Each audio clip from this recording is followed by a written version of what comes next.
অনুব্রত দাবি করেছেন ফিনান্স কমিশনের ওর কথারও উত্তর দেব দাদা উনি যে অভিযোগে অভিযুক্ত তাতে 7 বছরের জেল হয়, উনি 2 বছর জেল খেটেছেন, আরও 5 বছর জেলে যাবেন। উনি চার্জশিটেড, ওনার সমস্ত সম্পত্তি ইডি অ্যাটাচমেন্ট করেছে, সব অ্যাকাউন্ট সিজ হয়ে আছে এবং উনি দিল্লির লোয়ার কোর্ট থেকে বেল পেয়েছেন, আপার কোর্টে ইডি যেদিন যাবে বেল ক্যান্সেল হবে। অতএব এই সমস্ত লোকের সম্পর্কে কোনো উত্তর দেওয়ার কোনো দরকার নেই। এদের মালিক মমতা ব্যানার্জি, তাকে আমি হারিয়েছি, তার সম্পর্কে কিছু আছে বলুন, আমি বলে দিচ্ছি। বেলেঘাটায় তৃণমূল কর্মীকে বাড়ি থেকে না পেয়ে তার মা ভাইকে চপার দিয়ে কুপিয়েছে এবং পলেশ পাল ঘনিষ্ঠ প্রমোটার রাজু নস্কর তার দলবলের বিরুদ্ধে অভিযোগ। বাড়ি খালি না করায় এই হামলা, দাবি আক্রান্তদের। কি বলবেন? উত্তর মমতা ব্যানার্জি দিতে পারে। আগে তৃণমূলের 2টো দল ছিল, মানে 11-র আগে একটাই তৃণমূল ছিল, আমিও করতাম। 11-র পরেও আমি করেছি বেশ কয়েক বছর, তখন 2টো তৃণমূল হয়েছিল। আপনি ভালো জানতে পারবেন, গোসাবাতে মারা গেছে জয়ন্ত নস্কর, এখনো যারা বেঁচে আছে আবু তাহের খান, শৈবাল লাহিড়ী, এদেরকে জিজ্ঞেস করলে বুঝতে পারবেন। 11-র পরে হলো নব্য তৃণমূল আর আদি তৃণমূল। এখন সম্প্রতি আরও 2টো সম্প্রদায় তৃণমূলে জন্ম নিয়েছে, আক্রমণকারী তৃণমূল, আক্রান্ত তৃণমূল। দুলাল সরকার হচ্ছে আক্রান্ত তৃণমূল আর নরেন্দ্র তিওয়ারি হচ্ছে আক্রমণকারী তৃণমূল। এটা সব জায়গায় আছে। এখানে রাজ কাদের চলে? বাপি হালদার অ্যান্ড কোম্পানি, যাদের মাথায় ভাইপোর হাত। এখানে যারা অরূপ ভদ্রর সময় বা শোভন চট্টোপাধ্যায়ের সময় 2008 সালের পঞ্চায়েত করেছিল, ওপারে পূর্ব মেদিনীপুর, এপারে দক্ষিণ 24 পরগনা, তাদের কারো অস্তিত্ব নেই। অতএব তৃণমূলের এই যে লেটেস্ট অ্যাডিশন, আক্রমণকারী আর আক্রান্ত, এদের গোলমাল সব জায়গায় আরও বাড়বে। কে এলাকা দখল করবে, কার ভাগ ঠিক আছে, কার ভাগ কমে যাচ্ছে, যত হবে তত বাড়বে। আর মমতা ব্যানার্জি সব কিছু শুনেও না শোনার ভান করবেন। জয়ন্ত নস্কর কাঁদতে কাঁদতে চলে গেলেন।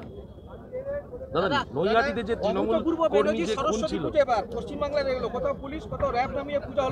এটা হয়েছে হিন্দুরা ঐক্যবদ্ধ হচ্ছে বলে, হিন্দুরা তাকত দেখাচ্ছে বলে।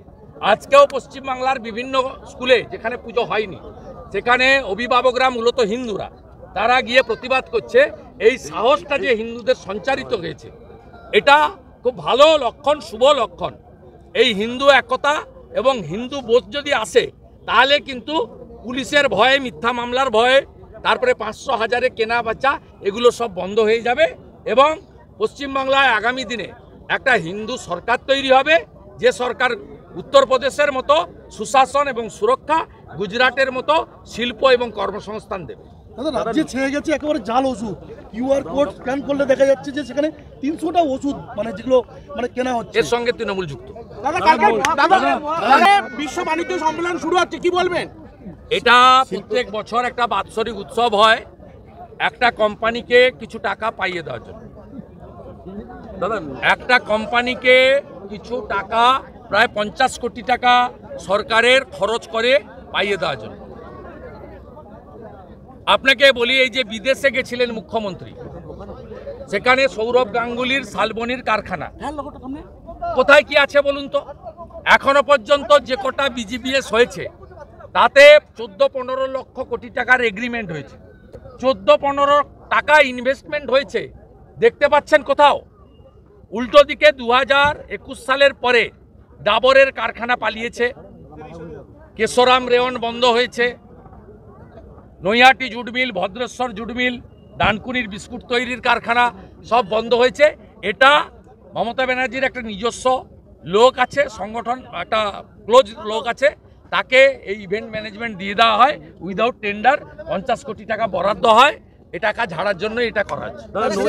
টালিগঞ্জে আবার শুটিং বন্ধ হওয়ার উপক্রম, টালিগঞ্জে সুজিত রায়কে আবারও আজকে টেকনিশিয়ানরা কাজ বন্ধ। যারা নবান্নতে গিয়ে ছবি তুলেছিলেন মুখ্যমন্ত্রীর সঙ্গে, যারা তথাকথিত ভাতাজীবী, তাদেরকে প্রশ্ন করুন, তারা তো সেদিন ভি দেখিয়েছিলেন।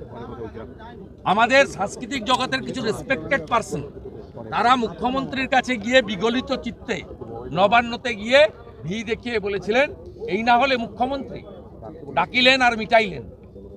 তাদেরকে জিজ্ঞেস করুন। মহাকুম্ভে আবারও বেলুন পেটে 6 জন আহত, কি বলবেন? মহাকুম্ভে আবারও বেলুন পেটে, গ্যাস বেলুন পেটে 6 জন। তো গ্যাস বেলুন কোন মেলাতে ফাটে না? না ফাটাই ভালো। তো এর সঙ্গে কি আছে? দুঃখজনক।